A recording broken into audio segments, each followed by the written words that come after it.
parte integrante deste Congresso Internacional de Tecnologia e Educação, CIT 2025, do Unisalesiano. Estou aqui com os professores Daniel Barilli, do curso de Direito, e recebendo especialmente a nossa convidada, professora Luciana Grillo, que vem hoje trazer considerações sobre o tema reforma tributária. E como bem veremos, é um tema que dialoga fortemente com tecnologia e educação. A professora Luciana Moscardi Grillo é auditora fiscal da Receita Estadual de São Paulo desde 1998. Somos colegas de turma, professora. Isso mesmo. Engenheira civil, bacharel em Direito, com titulação de Master Internacional em Fazenda Pública, Gestão e Administração Tributária, pela Universidade Nacional de Educação, à distância da Espanha. Na Secretaria da Fazenda do Estado de São Paulo, atuou como delegada tributária de julgamento no período de 2008 a 2016 e como juíza do Tribunal de Impostos e Taxas por 2 mandatos. Avaliadora certificada para aplicação da ferramenta TADAT, de análise de desempenho de administrações tributárias nacionais e subnacionais. A professora Luciana também é instrutora de Educação Fiscal da Escola de Governo do Estado de São Paulo, EGESP. Atualmente, exerce a função de delegada tributária de Bauru, cumulativamente com a participação na Comissão Técnica da FEBRAFIT, a Federação Nacional dos Auditores de Tributos, e a diretoria jurídica da AFRESP, Associação dos Auditores Fiscais da Receita Estadual de São Paulo. No âmbito da reforma tributária, a professora Luciana participou dos subgrupos de trabalho da Secretaria Especial, a CERT, de Fiscalização e Contencioso, e participa do grupo de trabalho do Núcleo de Estudos Fiscais da FGV para o Comitê Gestor, além de atuar como professora da ESAT, a Escola Superior de Administração Tributária.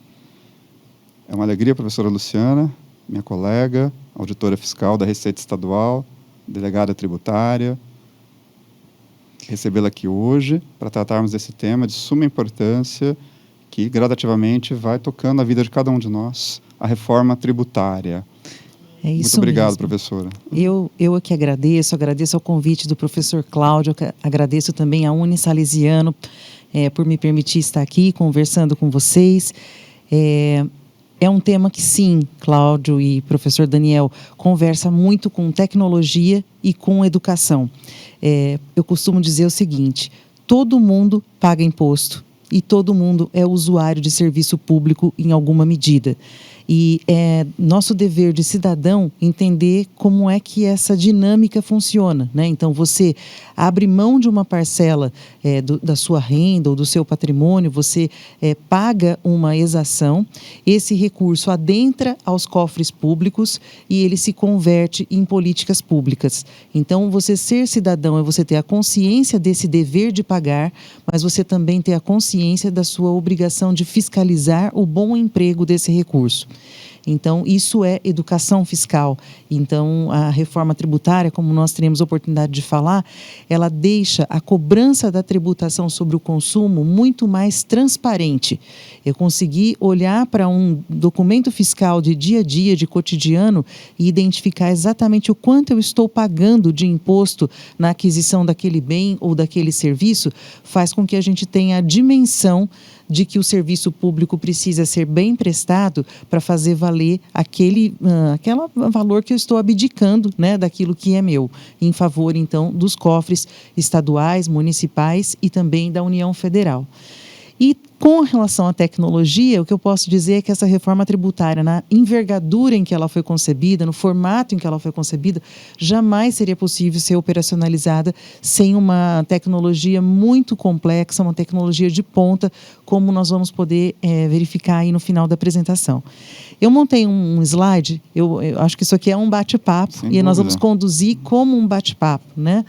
Mas eu montei um slide para a gente ter assim, um encaminhamento lógico.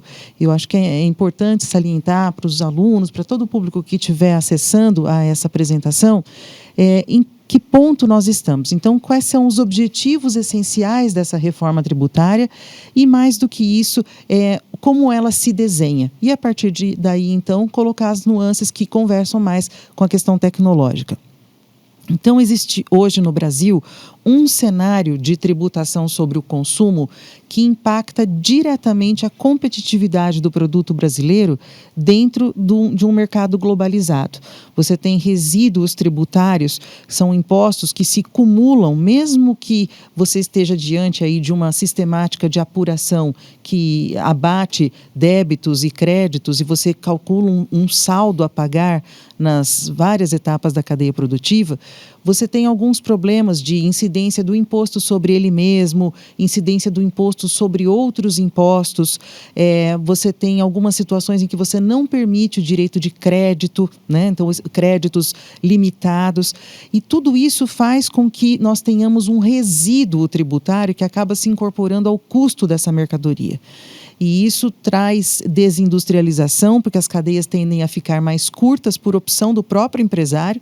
Quanto mais giros de cadeia ele acontece em território nacional, então nós acabamos tendo a tendência de exportar um produto mais primário, mais simples, e importar um produto mais acabado, e isso, todo o valor acrescido a essa cadeia fica fora do Brasil, e o produto nacional perdendo de competitividade. Então, diante disso, os objetivos essenciais dessa reforma, todos eles se relacionam a conferir mais competitividade para o Brasil, fora do Brasil, tá certo? Então, num mercado globalizado. Se a gente hoje consegue escolher onde vai comprar uma mercadoria, né? Então, vou comprar um chuveiro lá para minha casa. Será que eu quero comprar na loja da esquina ou será que eu quero comprar num mercado fora do Brasil? Se eu consigo fazer isso até como pessoa física, imaginem as empresas e os grandes volumes de comercialização. Então, pensando nessa competitividade, eu preciso trazer simplicidade para as operações, eu preciso trazer uniformidade, porque hoje eu tenho uma dificuldade de muitas legislações diferentes tratando de um mesmo imposto e o contribuinte ter que se situar de tudo isso o tempo todo. E aqui, Luciana, você me permite, né, para contextualizar para o nosso público, né, nesse início de diagnóstico, e a reforma funciona como uma resposta a esse diagnóstico, onde se pretende chegar. Nós devemos dar nome aos bois, estamos falando do velho ICMS, certo? Notadamente, sendo, entre outros impostos, né, que incidem sobre o consumo, como IPI e também o ISS. Né? Exatamente. Nós temos hoje 5 tributos que incidem sobre o consumo no Brasil. Tá? O ICMS, o ISS sobre serviços, o IPI sobre produtos industrializados e temos também ainda o PIS e a COFINS, que apesar da base de incidência ser o faturamento, é o faturamento que advém da comercialização de bens e de serviços. Então, eu considero também tributação sobre o consumo. E estes impostos têm legislações diferentes. Eu tenho 27 legislações de ICMS, eu tenho 5.570 legislações de ISS. Uma por município? Uma por município. E às vezes, se você contrata um prestador de serviço que está num município diferente do seu, vale a legislação daquele município onde ele é domiciliado e você precisa, então, se preocupar em cumprir a obrigação de diferentes municípios. Isso tudo encarece, né, a questão da conformidade. Né? Você fala, como é que eu consigo cumprir as minhas obrigações fiscais principais e acessórias? Se eu tenho que... Isso muda o tempo todo. Né? Então, causa custo de conformidade elevadíssimo. O Brasil está em primeiro lugar, considerado 2.038 horas dedicadas pelas grandes empresas ao pagamento de impostos, no sentido de conseguir apurar imposto devido. Tá? Então, eu consegui trazer também como objetivo essencial a transparência e a justiça social, porque nós vamos estar aí diante de possibilidade de devolução de parte desse imposto para famílias de baixa renda cadastradas no CAD único, que é o famoso cashback que vem se desenhando aí na reforma. Temos, então, a questão de facilitar a conformidade, trazer para o contribuinte segurança jurídica, melhorar o ambiente de negócios, mas, como eu disse, principalmente conferir neutralidade. Neutralidade, ela tem 2 aspectos. Se eu tenho uma tributação neutra, eu não preciso olhar para o sistema de tributação para tomar decisões de negócio. Então, uma decisão simples. Será que eu industrializo uma parte da minha cadeia produtiva numa terceira empresa que é mais produtiva do que eu, que tem mais vocação para fazer aquilo? Por exemplo, eu construo máquinas, mas será que eu quero dobrar a chapa da máquina dentro da minha empresa? Ou será que eu quero dobrar essa chapa fora? O empresário hoje ele não toma essa decisão sem olhar para o sistema tributário. Muito bem observado. E além disso, até a escolha do local. A escolha do próprio local. Compensa neste estado ou no estado vizinho? Exato. A questão levar a operação para lá. A guerra fiscal, ela inverte a logística, né, do negócio. O negócio, normalmente, ele se coloca próximo de um grande mercado consumidor ou de um grande fornecedor de mercadorias. Logisticamente, essa é a inteligência do negócio. Você economiza com frete ou nas aquisições ou nos maiores volumes de comercialização. Mas quando você diz o seguinte, não, se você vier para esse estado ou se você vier para aquele município, você não precisa pagar o imposto, é claro que isso faz diferença para o empresário. E afeta a própria questão concorrencial, porque se você já tem uma fábrica instalada num determinado lugar, às vezes tem ali uma relação até familiar, cresceu num lugar, montou ali a fábrica, cresceu, constituiu uma empresa grande, você não tem interesse de mudar, mas concorrencialmente você tem uma empresa que concorre com você que está se valendo desses benefícios, né? Então você tem um problema realmente. E tendo esses objetivos como os essenciais da reforma, essa aqui é a carinha da reforma. Tá? Então, eu apresento para vocês o novo sistema tributário sobre o consumo no Brasil. Aqueles 5 impostos que nós mostramos, né, falamos, o ICMS, com bases de incidência distintas. Então, você tem ali o ICMS, alguns tipos de serviços e a comercialização de mercadorias. O ISS, outros serviços específicos, né, definidos em lei complementar. Você tem imposto sobre produto industrializado e PIS e COFINS sobre faturamento. Eles vão se transformar basicamente em um tributo, mas um tributo que se subdivide e por isso ele é compreendido como um IVA dual, tá certo? Mas é preciso olhar para isso aqui e entender, falar, por que é um tributo? A experiência do contribuinte que vai se submeter, que vai praticar um fato gerador que atraia a incidência de IBS, também vai atrair a incidência da CBS. Então, não vai ter alguma coisa assim que eu falo, olha, isso aqui, se eu vender esse copo de água, vai atrair a incidência de CBS, mas não vai do IBS. Não existe isso na reforma. Os mesmos fatos geradores, a mesma base de cálculo, né? As mesmas hipóteses de não incidência, de isenção, mesmo regimes diferenciados, específicos e favorecidos, se aplicam de forma uniforme em todo o território nacional. Por isso um IVA dual, porque uma parte dele vai ficar alocada ali na União e a gestão dessa parte também fica na União e a outra parte vai ter uma competência compartilhada entre estados e municípios. Curioso, Luciano, notarmos bem isso. Né? A reforma se propõe a substituir 5 tributos, em verdade, por um novo tributo, um novo imposto sobre valor agregado, porém, de forma dual. Desdobrando-se na CBS, de competência da União, uma contribuição sobre bens e serviços, que certamente veremos daqui a pouco, né? Sim. O seu teor, e notadamente o IBS, o Imposto sobre Bens e Serviços, de competência de Estado, Distrito Federal e municípios. Mas um funcionando como espelho do outro. Exato. Inclusive, nós temos aí nós tínhamos, a partir da reforma, né, isso pode ser bem resolvido, mas nós temos uma grande discussão, por exemplo, se determinado tipo de prestação de serviço é serviço mesmo ou de repente, é um produto que com serviço, aí tem que emitir uma nota de produto, emitir uma nota de serviço e muitas vezes até discussão sobre bitributação, né? Então, de uma certa maneira, ela busca simplificar esse modelo que já é utilizado por muitos outros países. Exatamente. Né? Na Europa, por exemplo. Olha, eu acho que a divisão da base de incidência do imposto sobre valor acrescido, ela só existe hoje no Brasil. Os outros países, mais de 180 países que adotam o modelo de IVA, já adotam na base ampla. Tá? Então, essa base segregada, ela só é motivo de problema. Problema porque você tem uma disputa de incidência entre próprios estados e municípios. Eu acho que remédio manipulado é remédio. Se é remédio, é mercadoria, eu tributo como mercadoria. Aí o ICMS. E aí a prefeitura diz o seguinte: não, mas se é manipulado, foi feita uma encomenda, aquilo só serve para aquela pessoa. Então você está prestando um serviço de manipular um medicamento por encomenda de uma pessoa. E aí você demora 20 anos, que é o ISS. E aí você demora 20 anos para ter o Supremo Tribunal Federal chegando e dizendo o seguinte: não, é assim, se esse remédio estiver na prateleira e qualquer um puder comprar, ele é mercadoria e incide ICMS. Ainda que manipulado. Ainda que manipulado. Mas se for realmente uma encomenda, a Luciana foi lá e encomendou uma fórmula, uma vitamina, alguma coisa, aí então esse daí realmente é uma prestação de serviço ISS. E mais, professor Daniel, com o avanço da tecnologia, tem coisa hoje que você não sabe mais que acontece. A lista de serviços da lei complementar ela é uma lista, um rol exaustivo. Né? Mas você tem serviços hoje associados à tecnologia, né? Informações guardadas em nuvem, informações que... jogos, você entra lá, compra um jogo, você não compra mais um videogame, alguma coisa, você vai lá e baixa um jogo de um lugar.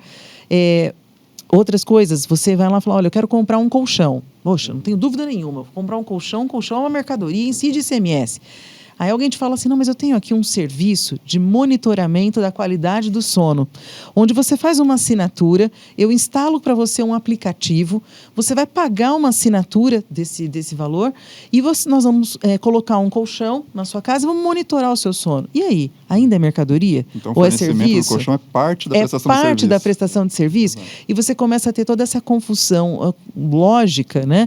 E aí, complicações de ordem jurídica, obviamente, porque as pessoas, os estados precisam garantir as suas receitas e os contribuintes precisam garantir que não estejam se arriscando aí a adquirir um passivo tributário, né?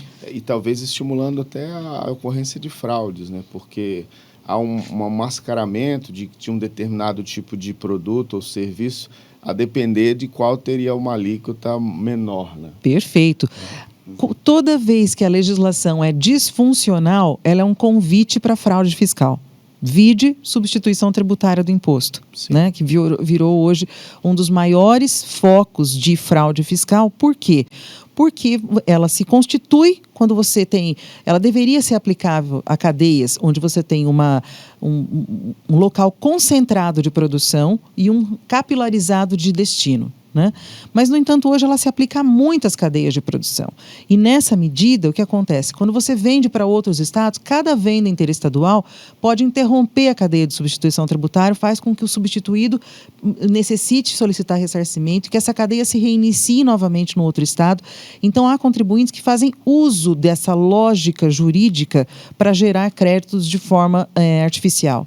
Né? Então, nós lidamos com isso todos os dias no trabalho. Então, conseguimos perceber que o antigo ICMS, o antigo ISS, ofereceram ao seu tempo resposta para um mundo economicamente muito diferente do que vivemos hoje, não é? Em função das novas tecnologias. Antes havia uma clareza maior, por assim dizer, de delimitação do que é uma operação com mercadoria, sujeito a tributação por via do ICMS, o que é prestação de serviço, passivo de incidência pelo ISS, mas com o avanço das tecnologias, foi ficando cada vez mais difícil, inclusive, diferenciar uma coisa da outra, e o IVA dual, CBS/IBS, vem justamente alargar e abranger tudo isso, não fazendo mais sentido diferenciar se estamos diante de uma operação com mercadoria ou prestação de serviço, correto? Perfeito, perfeito. Acho que você definiu muito bem. Assim, a gente atualizou o sistema tributário porque o mundo foi atualizado. Né? Então, você simplesmente adaptou isso.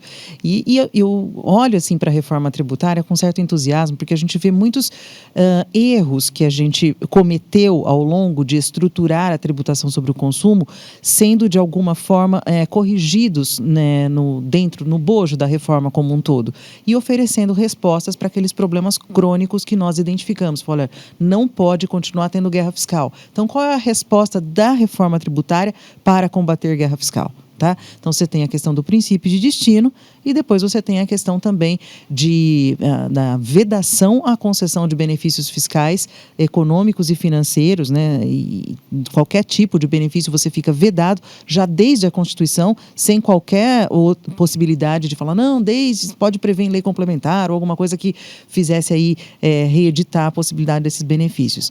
Então, Voltar na transparência só para a gente finalizar uma questão. Aparecem aqui também um IPI residual e um imposto seletivo. Então, eu fiz questão de trazer, porque a gente está falando mais do IVA dual, mas pontuar o seguinte, o IPI ele não deixa de existir com a reforma tributária, mas ele terá as suas alíquotas de forma ampla reduzidas a zero.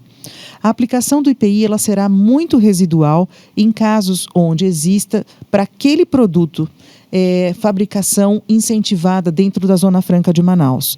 Então, neste caso em específico, o IPI das empresas não vai ser zerado. A Receita Federal do Brasil, até o final de 2026, vai editar uma normativa, porque é um tributo federal, vai editar uma normativa demonstrando, então, para quais produtos isso ainda vai existir e, se existir, qual seria a alíquota aplicável. Tá? É importante lembrar que, na fase de tramitação da proposta de emenda à Constituição, aquela junção da PEC 45 à PEC 110, que resultou na emenda 132 de 2023, originalmente se previa a extinção total do IPI, Sim. tal qual do ICMS do IFSS. Porém, em função de uma negociação para viabilizar a aprovação da reforma, e em função de interesses relacionados à Zona Franca de Manaus, e que acabou se encontrando essa solução de manutenção residual do IPI. Exatamente. Isso e muitas outras coisas, tá? Você tem várias situações aí, por exemplo, determinados setores com tributação incentivada, a questão da própria cesta básica nacional, isso não integrava a reforma tributária originariamente. O que se pretendia era que você tivesse uma tributação uniforme no país para todos os serviços e para todos os bens, né? Todo o fornecimento de bens e de serviços com uma alíquota única, né? E que depois você restituísse parcela disso de forma personalizada ao consumidor, que ao final é quem arca com aquela exação, né? Porque é uma tributação que se traslada para o consumidor. No entanto, essa reforma tramitou num ambiente democrático. E ambientes democráticos comportam os aprimoramentos, assim como as pressões, as influências, que são típicas desse ambiente democrático. Então, dentro desse viés, né, ela passou com algumas diferenças daquilo que era originalmente previsto, e o IPI é uma delas. A própria opção do Congresso Nacional, no exercício do seu poder constituinte derivado, de trilhar o caminho do IVA dual, foi o que se viabilizou. Sim, exatamente. Porque também a PEC 45 era IVA único. Exatamente. Isso mesmo. Assim como a própria criação de um comitê gestor, tudo isso derivou de um equilíbrio entre necessidade de mitigar os problemas atuais da tributação sobre o consumo, porém com respeito a interesses setoriais e ao Pacto Federativo. Então, vamos pensar assim que foi o que nós conseguimos, dentro de um ambiente democrático, fazer, foi a reforma tributária. Mas eu acho que nós vamos para um patamar muito melhor, né, de qualidade de sistema. E o imposto seletivo é um imposto que vai incidir sobre bens e serviços considerados nocivos à saúde e ao meio ambiente. Tá? Esses bens já se encontram definidos na Lei Complementar 214, aprovada em janeiro de 2025. Então, hoje não há mais especulação. Será que meu produto vai ser tributado? Será que meu produto não vai ser tributado? Não, hoje o rol de bens e serviços já está definido na Lei Complementar, e para ser alterado teria que aprovar uma outra lei complementar. Então, eu digo assim, se eu sou um fabricante de calçados, por exemplo, então a experiência que eu tenho se não tem calçado sendo produzido incentivadamente na Zona Franca de Manaus, meu IPI está zerado. O calçado não é nocivo nem para a saúde, nem para o meio ambiente, eu não pago imposto seletivo. A experiência que eu tenho ao comercializar calçados, seja consumidor final, seja outros contribuintes, é a de destacar 2 impostos no meu documento fiscal, mas, ao mesmo tempo, um único documento fiscal, né? Uma única obrigação que ele tem de emitir um documento compatível com a operação que ele está realizando. Só uma questão que eu gostaria de colocar. Me parece, né, pode até me corrigir se eu estiver errado, que quando a gente olha, por exemplo, o IPI residual e o próprio IS, né, eles têm um caráter muito de extrafiscalidade, ou seja, né, de buscar uma intervenção específica para regular e equilibrar essa nocividade do mercado, ou de equilibrar aí as desigualdades regionais, né? Não necessariamente esse fundo de ser um tipo de tributo com a finalidade recadatória, né? Perfeito, a visão está correta. E, assim, acrescento que eles não podem ter incidência conjunta. Tá? Não vai haver incidência de IPI e IS juntos. Então, se você estiver diante de um produto que atraia a incidência do imposto seletivo, ainda que esse produto tenha a produção incentivada na Zona Franca de Manaus, ele não vai pagar IPI porque não há aplicação conjunta dos dois tributos. Esse esclarecimento já é muito importante, muito válido. Bom, seguindo então, essa é uma reforma tributária de respostas. Né? A gente tinha ali uma série de problemas, uma série de disfuncionalidades do sistema tributário, e essa reforma ela veio oferecer essas respostas. Então, a primeira resposta é a questão da gestão compartilhada do imposto, quer dizer, como é que eu reúno bases de incidência se uma base pertencia a um determinado ente subnacional e outra a outro. Se eu vou reunir essas bases, eu vou tirar a competência de alguém. Se eu tirar a competência de alguém, eu estou ferindo o pacto federativo. Então, a solução para isso está aqui. Vocês vão gerir compartilhadamente esse imposto. Luciana, você me permite nesse momento, porque era algo que eu ia te encaminhar no final do nosso bate-papo aqui, mas esse tema realmente sempre me perturbou um pouco, porque a estrutura federativa do Estado brasileiro é um dos alicerces fundamentais, né, da Carta Republicana, cláusula pétrea, a forma federativa de Estado. E federação implica descentralização do poder político, conferindo-se autonomia política e administrativa à União, Estados-membros, municípios e ao Distrito Federal. Esse sistema de gestão compartilhada do imposto não teria retirado a autonomia de estados e municípios e, com isso, de algum modo, implicando em ofensa a essa cláusula pétrea? Olha, do Cláudio, princípio federativo, que consagra a autonomia municipal também? Na verdade, essa é uma questão que permeia hoje o mundo jurídico. Tá? Existem teses que defendem exatamente isso que você colocou. E existem outras que falam, então temos que, se for assim, temos que fazer outra Constituição. Porque como está, não tem como ficar. Tá? Então, foi uma solução acordada entre estados e municípios, né? Acredito assim, deputados, eles ouviram as suas bases, ouviram os seus governadores, ouviram os seus prefeitos a respeito daquilo que estava acontecendo. Você pode pensar em autonomia de duas formas. Você tem a autonomia que se exerce de modo direto e hoje você vai estar diante de uma autonomia que se exerce de um modo indireto, tá? Então, o Estado... Comitê Gestor. Exato. Então, vamos supor o seguinte. São Paulo vai poder dizer qual é a alíquota de IBS que vai vigir dentro de São Paulo. Então, é uma autonomia que está preservada. Mas São Paulo não vai poder editar um regulamento paulista do IBS. Tá? O regulamento, quem vai editar é o Comitê Gestor. Porque, justamente, eu não posso voltar para dizer para o contribuinte, olha, depois de tudo que nós fizemos, você tem que estudar 27 regulamentos de IBS, ou mais do que isso, você tem que estudar 5.595 regulamentos de IBS, porque agora os municípios também vão regular IBS. Tá? Então, nós vamos dizer o seguinte, nós vamos criar um órgão com natureza especial, um órgão previsto na Constituição, artigo 156b, através do qual, exclusivamente, vocês vão exercer parcela da sua autonomia de gestão, parcela administrativa de gestão do imposto. Vocês vão sentar, esse órgão tem um grande conselho superior, esse conselho superior ele é um órgão de deliberação. Então, aqui vocês vão decidir o futuro desse imposto. Como é que ele será cobrado, administrado, se ele pode ser parcelado, o que nós vamos fazer em termos de cobrança, o que nós vamos fazer. Então, vocês vão decidir juntos isso. Então, você pode olhar isso, falar, isso me retirou a autonomia ou hoje eu estou exercendo a minha autonomia de uma forma indireta? Então, tem essa primeira questão. A outra questão é que talvez a grande autonomia é você gerir o recurso público. Né? E essa autonomia ela se encontra completamente preservada.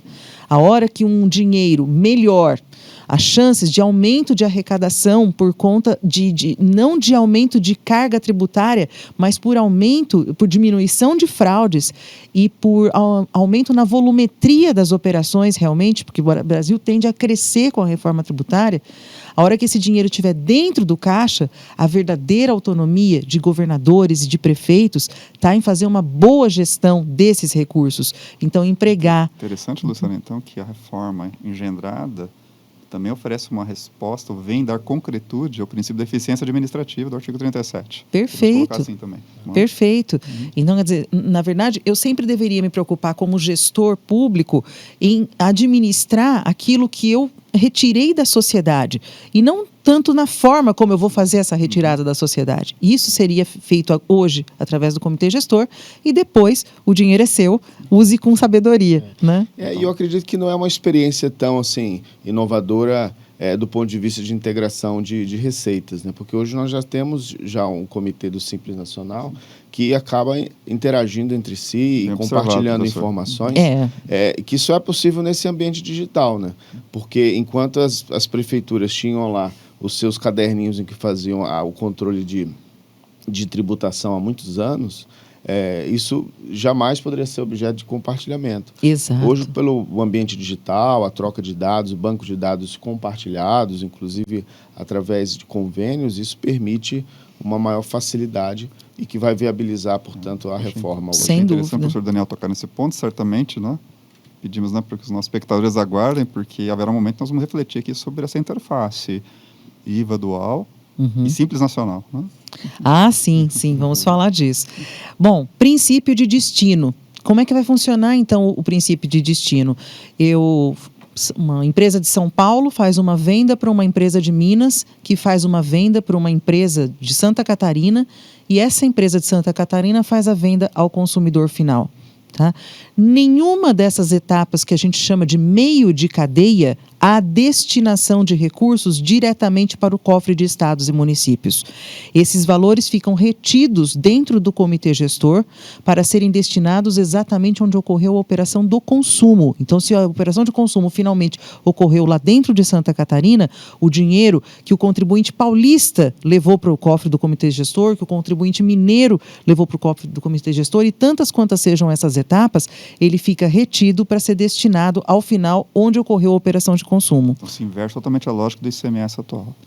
Completamente, onde você tem recolhimento na origem, destinação na origem e depois você tem compensação de crédito eventualmente no estado onde é feita a aquisição do bem, né? Então, isso não existe hoje. E isso permite que, inclusive, se quando eu chegar na última etapa da cadeia produtiva, que é aquele comerciante lá de Santa Catarina, este comerciante, ao invés de fazer a destinação dessa mercadoria para o consumidor dentro do Brasil, ele fizer a exportação desse bem, né, eu tenho o dinheiro livre para devolver para ele, o que hoje muitos estados não têm, porque justamente em razão dessa compensação, os estados não têm fluxo de caixa para pagar crédito acumulado. Tá? E acabam condicionando o uso parcelado do crédito acumulado, o uso só determinadas possibilidades, só por transferência, só para a empresa interdependente, só para isso. Não, aqui está aqui, o dinheiro ficou aqui guardado. Tá? O dinheiro está guardado aqui. Consumiu aqui, paga para o estado e para o município onde foi consumido. Não foi consumido aqui, foi exportado? Toma aqui, comerciante. Você que arcou com a tributação de toda a cadeia, porque afinal de contas ela vai se trasladando, né? Estou devolvendo aqui o seu crédito em dinheiro e de forma muito mais célere. Tá? Perfeito. Imposto por fora. Imposto por fora eu gosto de dar exemplo porque fica mais fácil, porque é bem matemático. Você tem uma bolsa, a bolsa custa R$100, você paga R$100, o comerciante vai pagar R$18 de ICMS sobre a venda dessa bolsa. Então, eu pergunto, quanto custou a bolsa? Custou para mim R$100, mas para o contribuinte custou 82, porque ele pagou 18, certo? Agora, se a gente fizer a divisão de 18 por 82, você não tem 18% de alíquota, você tem 21,95% de alíquota. Tá? No ICMS, o cálculo é por dentro. Por dentro, o ICMS incide sobre a sua própria base de cálculo. A partir da reforma, isso se modifica. Se a bolsa custa 80 e eu tiver um IVA de 20%, por exemplo, a bolsa vai custar 96. Então, vocês vejam que até com uma alíquota superior, que eu falei 18 e agora eu estou falando 20, eu posso ter um valor menor da mercadoria sendo vendida a consumidor final, simplesmente porque o imposto é calculado por fora. O seu exemplo, e até para explicar melhor, né, para os nossos espectadores, como você imagina no dia a dia, e talvez até para não confundir com o sales tax norte-americano. Então, chega na loja, bolsa, preço de venda ao consumidor ali, na etiqueta, R$100. Esse consumidor, essa consumidora vai adquirir a bolsa ali no caixa da loja por 100, ele está pagando 100, ou é 100 mais IVA, mais IBS, né? Ou CBS. Então, a hora que ele chega na boca do caixa, olha, não são R$100, senhora. Você vai pagar 110, 115. Na verdade, a previsão, Cláudio, é que não... porque no Sales Tax, você já coloca o preço só da mercadoria e, ao pagar, você faz a taxação. Isso não acontece aqui. Aqui, como existe recolhimento de meio de cadeia, você não considera dessa forma. Você vai chegar lá e vai falar assim, vou comprar esse copo d'água por R$2. E dentro desses R$2, é o contribuinte que tem que saber que o preço do copo é R$1,50 e 50 centavos foi de imposto, por exemplo, entendeu? Agora, isso que você falou vai ser extremamente relevante na precificação. Tá? Ele precisa saber para quem ele vai vender, para onde ele vai vender, para fazer a conta dele. Vamos imaginar que eu tenho um supermercado que vende direto ali para o consumidor. Ele talvez não precise se preocupar tanto, porque sempre vai incidir ali o IBS e a CBS daquele estado, daquele município onde ele está. São as pessoas que vêm até ele para fazer essa compra. Mas imagina que eu sou uma indústria e vendo para o Brasil inteiro.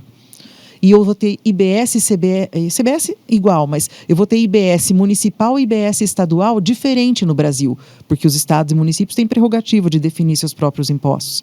Então, as suas próprias alíquotas padrão. Havendo isso, pode ser que eu tenha que fazer um preço mais barato para uma pessoa que está no lugar onde esses impostos têm menos custo. Ou se eu falo assim, não, eu vou fazer o mesmo preço para todo mundo, então a margem dele em relação a esses lugares vai ser um pouco maior. Então, no aspecto de precificação, ele vai ter, sim, essa preocupação. Pode até ser que ele use a lógica do Sales Tax, mas na hora de adquirir o produto, normalmente ele vai te falar o preço fechado, porque a gente não tem essa cultura do Sales Tax. Tá? Incidência recíproca passa a ser uma exceção, aplicável apenas ao imposto seletivo, ou seja, o imposto seletivo é o único imposto que integra a base de cálculo do IBS e da CBS.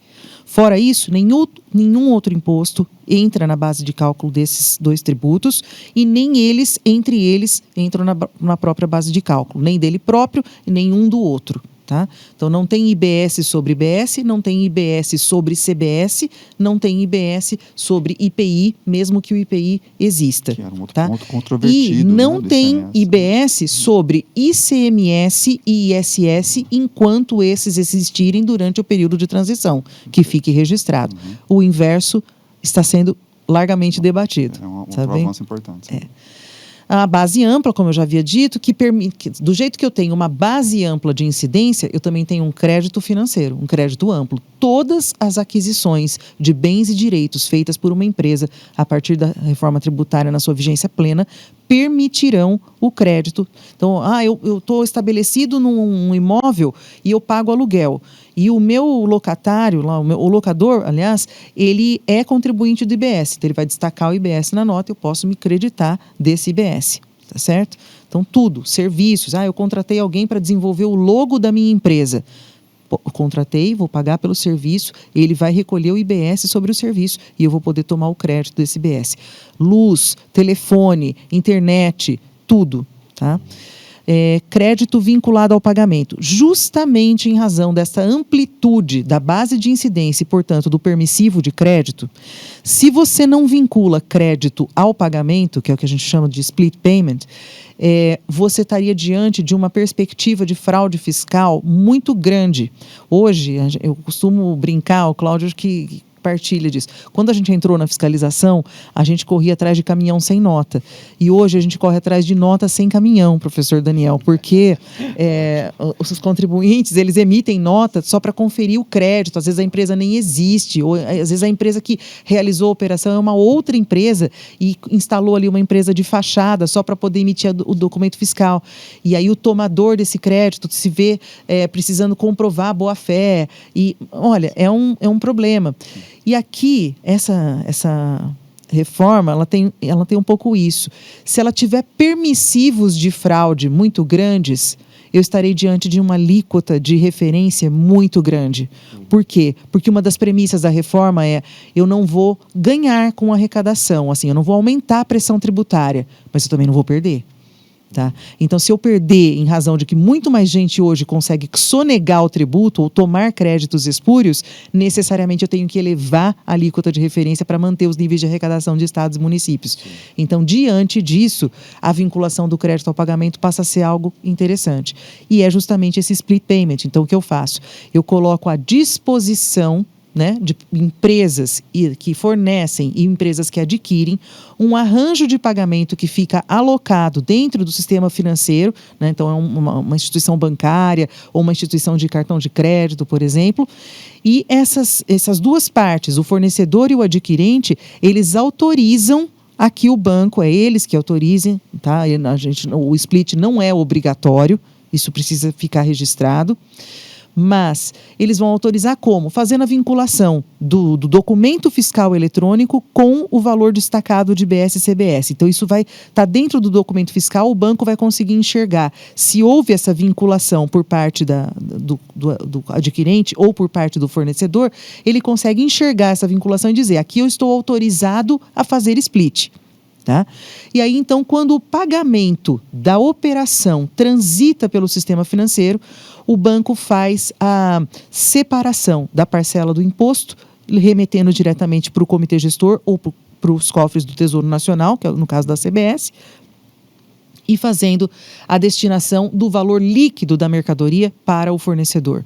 Mas, digo mais, ele só fará isso mediante uma consulta ao comitê gestor para ver se, de fato, o imposto, no momento do pagamento, ainda não foi quitado. Porque pode ser que esse imposto já esteja quitado, seja por compensação, seja por liquidação na própria apuração do imposto. Então, a depender do momento em que acontece o pagamento da mercadoria, o imposto pode estar quitado. Por exemplo, a empresa fornecedora tinha saldo credor, já faz a compensação dentro lá do comitê gestor. E isso faculta mais uma coisa, a meu ver, sensacional. A apuração de IBS e CBS será feita centralizadamente no CNPJ base, compensando tudo que é devido por uma empresa com aquilo que eventualmente tenha de crédito das outras empresas do mesmo grupo. Então não tem essa coisa de hoje, você tem uma empresa do grupo que tem saldo credor gigante e a outra empresa do grupo tem dívidas e você não pode transferir esse saldo credor de uma para outra. Essa apuração ocorre de forma centralizada. Né? E o próprio cashback, que é o autorizativo que uma parcela da CBS e da CBS sejam restituídos para as famílias cadastradas no CAD único, né? E já, então isso vai ter um cartão, elas vão receber isso. Algumas parcelas de cashback, elas vêm já mediante desconto na conta, por exemplo, uma conta de luz, tá? Tem o cashback lá de 100% da CBS, 20% do IBS, como um desconto diretamente na conta de luz, fazendo com que, então, essas famílias não precisam sequer despender desse valor para receber depois. Então, tudo deve ser operado de forma eletrônica. Tudo isso operado de forma eletrônica. Do CPF no CAD único. Exatamente. Então, a gente começa a caminhar para esse outro slide aqui, olha. Eu tenho um caminho do tributo, a tecnologia da reforma. Então, eu tenho lá uma operação onde a única obrigação desse contribuinte é emitir um documento fiscal aderente à operação que ele está desenvolvendo. Tá certo? Ele tem que... eu estou fazendo uma venda para uma empresa de Bauru, em São Paulo, o valor da mercadoria é esse. Muito bem. Então, se a nota fiscal dele corresponde efetivamente à operação que ele está realizando, tá? Toda a parte de gestão do pagamento desse imposto, tá? Ele vai ser feito no ambiente do comitê gestor. Então, pagamento dentro do comitê gestor. Esse pagamento pode ocorrer no momento da própria operação, se ele tiver saldo credor, por exemplo, para ser compensado. O comitê gestor vai lá, abaixa um pouquinho o valor do saldo credor dele, tá? E já considera quitado o IBS daquele documento fiscal. Isso vai ser feito por ordem cronológica de emissão dos documentos. Então, vai entrando crédito na conta dele, vai abatendo dos débitos dele e eu vou dando quitação naqueles impostos e já vou habilitando esse crédito na conta corrente do próximo, que é o adquirente dele. Porque se eu tenho vinculação do crédito ao pagamento, assim que eu quitei esse crédito, assim que eu quitei o valor do imposto destacado, eu já tenho que dar o crédito. Então, eu posso estar diante de uma situação seguinte: uma empresa está com saldo credor, ela emite um documento fiscal e o saldo credor dela é suficiente para quitar aquele imposto. Muito bem. nem aconteceu o pagamento da operação ainda, que, por exemplo, uma venda faturada, alguma coisa, aquele valor já foi considerado pago e o crédito já foi liberado para uso pelo adquirente para compensar com seus próprios débitos. Tá? Então, isso acontece até de forma fatiada. Olha, eu tinha aqui um valor de saldo credor que quitava metade do débito. Então, metade do débito está quitado, a outra metade eu vou levar para a sua apuração. Tá? É importante notar que o contribuinte terá a condição de acompanhar. Isso Perfeitamente. Nós podemos chamar de uma conta fiscal. Ele tem... Sabe quando você entra para consultar seu cartão de crédito? Que às vezes vem a fatura, você fala assim, imagina, eu não gastei tudo isso de jeito nenhum. Aí você abre a fatura e começa a olhar. Ali você olha para uma fatura fechada. Aqui eles vão olhar para um conta corrente diário. Todos os dias, as operações que ele realizou. E mais do que isso, ele recebe uma apuração assistida, uma declaração assistida, que ele pode, claro, efetuar determinados ajustes, né? Mas que ele tem essa condição. E aí, o pagamento ocorra na operação, na apuração ou na liquidação, gerido pelo comitê gestor automaticamente. O comitê gestor conversa com o sistema bancário, alimentando, precisamos ou não fazer split. Tá? O comitê gestor faz a retenção e o comitê gestor distribui esse tributo. Essa experiência tributária, então, exige que esse comitê gestor ele tenha várias interfaces. Então, o contribuinte tem a obrigação de emitir a nota, receber a apuração, acompanhar os lançamentos e efetuar os pagamentos. O comitê gestor realiza todos esses controles que eu já havia comentado. Saldos, split, retém, ressarce, destina, mantém os registros e tudo mais. Tem que registros tanto para os contribuintes como para os entes subnacionais. Você imagina, eu quero saber se a minha arrecadação está certa, se aquilo que você está me passando tem realmente a ver com as operações cujo consumo aconteceu no meu território. Então, o comitê gestor também deve satisfações tecnológicas para os entes subnacionais. Esses entes fixam alíquotas, vão acompanhar a arrecadação, vão realizar fiscalização e cobrança desse imposto. Que é mais uma expressão da autonomia. Que é mais uma expressão também da autonomia conservada. Essa fiscalização, essa cobrança ocorre de forma coordenada via comitê gestor, mas através de um sistema. Então, quando eu estiver fiscalizando uma empresa, eu vou entrar num sistema do comitê gestor e vou avisar por quê? Para que não haja fiscalizações concomitantes em relação aos mesmos fatos geradores, tá certo? E o consumidor adquire o bem, confere o valor dos tributos, consegue enxergar o quanto ele está pagando de tributo e, eventualmente, recebe o cashback. Aqui nós falamos de um documento, né? Só que a tecnologia vai entrar aqui. Nós temos 200 milhões de operações dia, 10 vezes mais do que o atual processamento de notas fiscais eletrônicas, com 70 bilhões de operações ao ano, 15 mil operações por segundo. Nós temos uma tecnologia como base da reforma tributária, um ecossistema da reforma tributária de consumo com arquitetura digital unificada, um Big Data e inteligência artificial para tratamento de dados e análise de inconsistências, uma arquitetura orientada a eventos, então sistemas que trocam informações de forma automática, reagindo em tempo real para garantir respostas rápidas, uma nuvem chamada nuvem soberana, que é uma infraestrutura de dados com gestão 100% nacional, né, combinando segurança e soberania digital, segurança da informação através de criptografia, autenticação digital e proteção contra fraudes, e um motor de regras projetado para ser flexível. Tá? Então, como esse material aqui era um material da SERPRO, ele fala na Receita Federal, mas isso ocorrerá também dentro do ambiente do Comitê Gestor, onde esses gestores do negócio, então, o Comitê Gestor e a Receita Federal do Brasil, podem implementar regras, atualizar regras diretamente no sistema sem necessidade de uma codificação. Isso tudo é um avanço imenso. Né? Eu vou deixar aqui o meu obrigada e fico aqui para conversarmos sobre tudo que eventualmente vocês queiram ainda deliberar. Perfeito, professora. O tema é riquíssimo, não? E instigante, e nos traz perspectivas assim maravilhosas nessa interface direito e tecnologia e educação.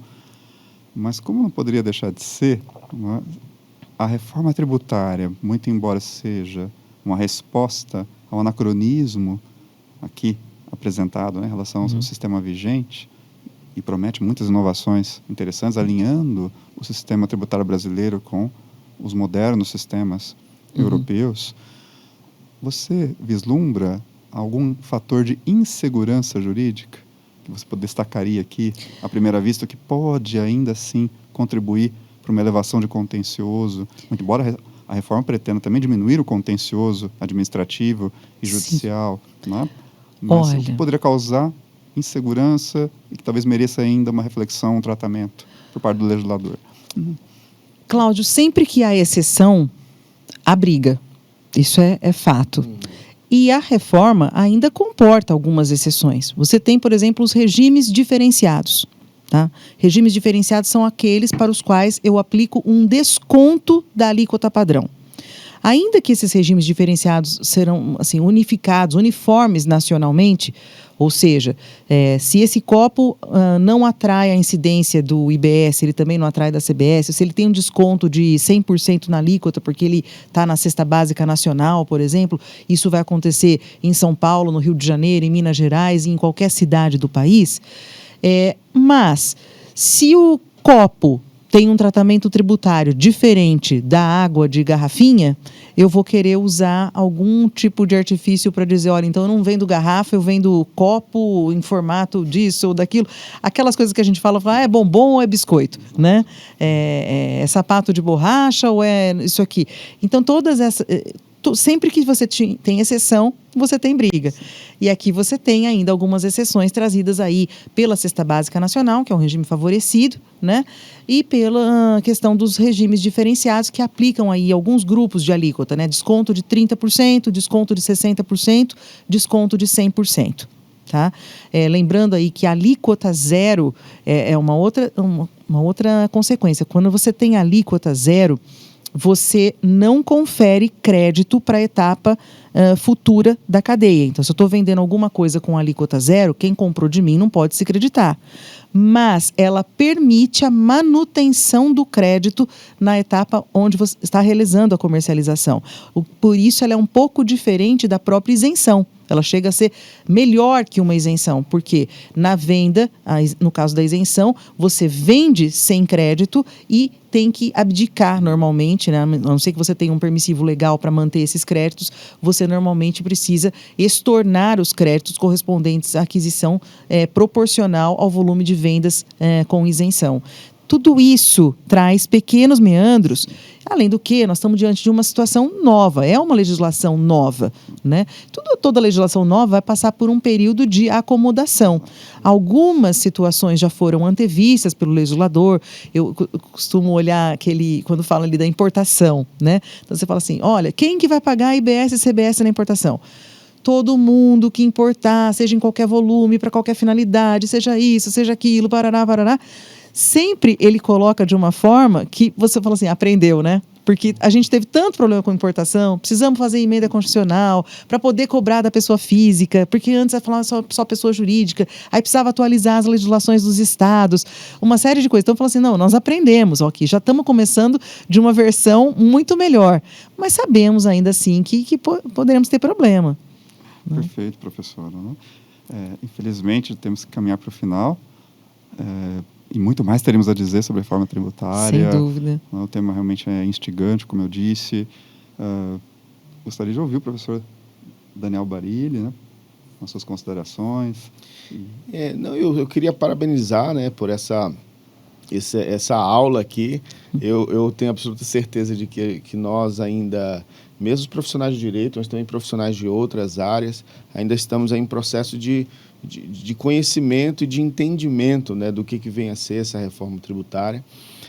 E eu tenho absoluta certeza de que, quando ela de fato vier a se estabelecer, e isso é logo, né, nós vamos ter uma modificação completa, não só do ensino, mas também da forma que as empresas vão lidar com as receitas, né?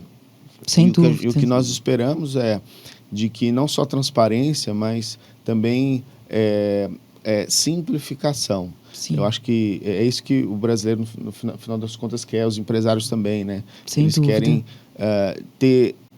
a gente diz que muitos empresários têm mais pessoas, funcionários na área do financeiro do que no comercial. É verdade. Então, assim, esperamos que, de fato, haja uma absorção dessa reforma, de que ela atinja os seus objetivos.